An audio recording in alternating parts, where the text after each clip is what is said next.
নমস্কার, আবারও চলে এসেছি একটা নতুন নিয়ে, নিরামিষ লাউ ছেচকি।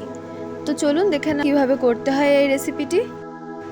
গরমকালে কিন্তু আমাদের মার্কেটে লাউ খুব সহজেই অ্যাভেলেবেল, তো সেই কারণে লাউয়ের কিন্তু এই রেসিপিটা আপনারা ট্রাই করে দেখতে পারেন। দেখুন, আমরা এখানে লাউটাকে ফার্স্টে 2 টুকরো করে নিয়েছি, মানে হাফ করে নিয়েছি। তারপরে লাউয়ের খোসাগুলো ছাড়িয়ে আমরা এরকম সরু সরু করে কেটে নিয়েছি। এবারে একটা কড়াইয়ে আমরা নিয়ে নিচ্ছি পরিমাণ মতো মুগ ডাল। আমরা কিন্তু যতটা কোয়ান্টিটিতে করব সেই অনুযায়ী মুগ ডালটা নিচ্ছি। এটা কিন্তু আমরা এরকম শুকনো কড়াইয়ে হালকা হালকা ফ্রাই করে নেব। যখন একটু রেডিশ হয়ে আসবে ডালটা, তখন কিন্তু আমরা গ্যাস অফ করে দেব।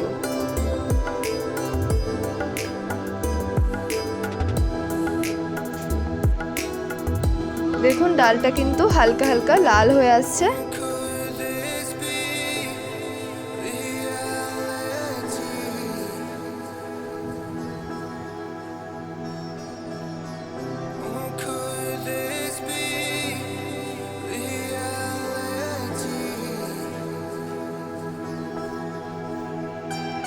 আমরা কিন্তু এবারে আমাদের গ্যাসের ফ্লেমটা একদম লো করে দেব আস্তে আস্তে, আর তার সাথে কন্টিনিউয়াস নাড়াও দিতে থাকবো।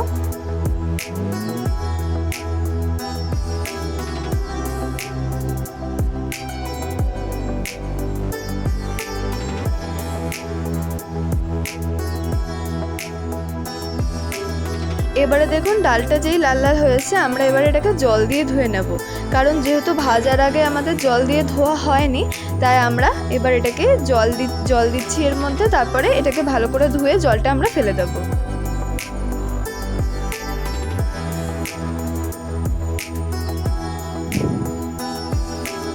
জলটা ফেলে দেওয়ার পরে আমরা কড়াইয়ে ডালটা নিয়ে নিলাম।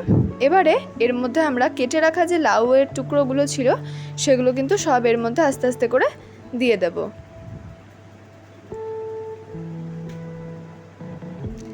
দিয়ে দেওয়ার পরে ডালের সাথে এই লাউয়ের টুকরোগুলো কিন্তু ভালো করে আমরা মিক্স করে নেব।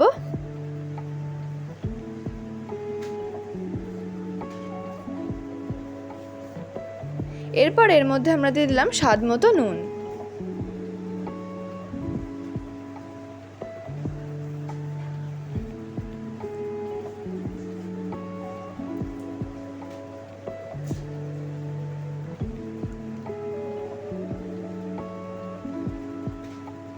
এরপর এটাকে বেশ কিছুক্ষণ এভাবে ঢাকা দিয়ে রেখে দেব।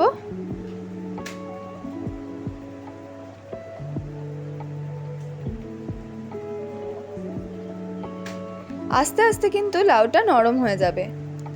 এরপরে ঢাকনা খুলে দেখুন, এরকম কিন্তু নরম হয়ে গেছে, আর কিন্তু জলও অনেকটা ছেড়েছে। এই জলে আর এই ভাপের কিন্তু আস্তে আস্তে লাউটা দেখুন অনেকটা সেদ্ধ হয়ে গেছে। এরপর এর মধ্যে আমরা দিয়ে দেব পরিমাণ মতো হলুদ।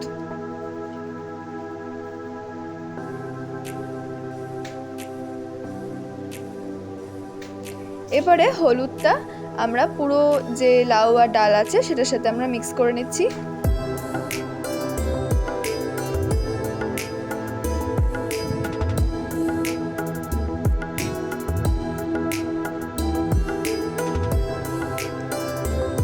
এরপরে এটাকে আরও কিছুক্ষণ আমরা ঢাকা দিয়ে রেখে দেবো, যতক্ষণ না আরও ভালো করে সেদ্ধ হচ্ছে। এবারে ঢাকনাটা খুলে কিন্তু একটুখানি আমরা হাত দিয়ে দেখে নিচ্ছি যে যাতে ডালটা সেদ্ধ হয়েছে নাকি না। দেখলাম যে ডালটা কিন্তু প্রায় সেদ্ধ হয়ে এসেছে। এবারে একটা আলাদা কড়াইয়ে আমরা নিয়ে নেব পরিমাণ মতো সরষের তেল।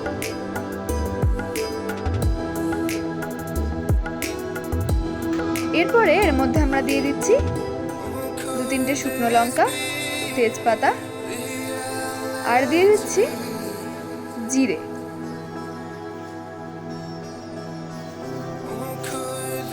এরপরে ভালো করে এই ফোড়নটাকে আমরা তেলের মধ্যে ভেজে নেব। ফোড়নটা তেলের মধ্যে ভাজা হয়ে যাওয়ার পরে আমরা এই লাউ ঘন্টটার মধ্যে কিন্তু এই ফোড়নটা পুরো দিয়ে দিচ্ছি। এবারে এটার ওপর দিয়ে আমরা ছড়িয়ে দিচ্ছি ধনেপাতা। এটা কিন্তু অপশনাল, আপনারা চাইলে নাও দিতে পারেন। তবে এই ধনেপাতাটা দিলে কিন্তু বেশ একটু ফ্লেভারটা ভালো লাগে আর একটু বেশ ভালো গন্ধ হয়। তো সেই কারণে আমি ধনেপাতাটা দিয়ে দিচ্ছি। এটা কিন্তু অপশনাল, আপনারা চাইলে স্কিপও করে যেতে পারেন। এরকম করে পুরো ঘন্টটাকে আমরা ভালো করে মিক্স করে নিচ্ছি।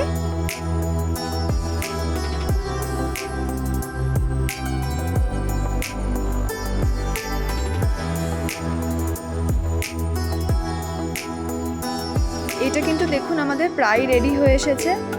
আমাকে কিন্তু অবশ্যই কমেন্টসে লিখে জানাবেন যে কেমন লাগলো আপনাদের এই রেসিপিটা।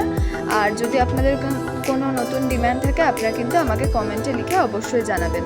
যদি ভালো লাগে তাহলে প্লিজ চ্যানেলটাকে একটা সাবস্ক্রাইব করে দেবেন, লাইক করবেন এবং বাকিদের সাথেও শেয়ার করবেন। আজকের মতো এটুকুই, দেখা হচ্ছে পরের কোনো রেসিপিতে। ধন্যবাদ।